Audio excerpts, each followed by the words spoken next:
Today's verse is Hebrews 12:14, which says, "Make every effort to live in peace with everyone and to be holy.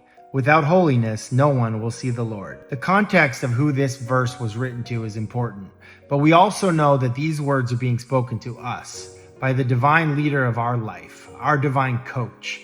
As if we're sitting in a locker room about to take the field, this verse is like a pre-game speech with important reminders. Earlier in Hebrews, the author gives us confidence by naming some of the least likely people that God used to accomplish great things. And for them, it came down to having faith in what they couldn't see while making themselves available for God to work through them. And that stance, to use a football term, is the posture that God wants us to have also. Make every effort to live in peace with everyone.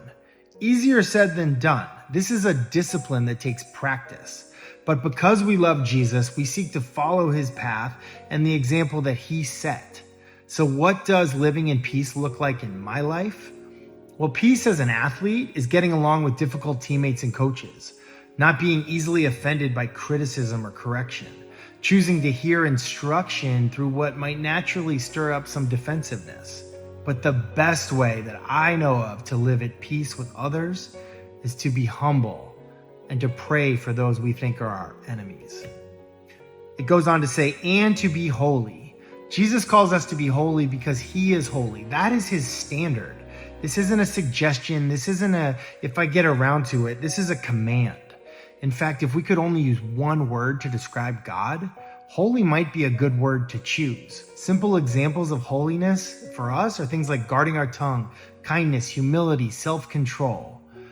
I pray that God's holiness would be evident, that aroma of Christ would be evident wherever we go.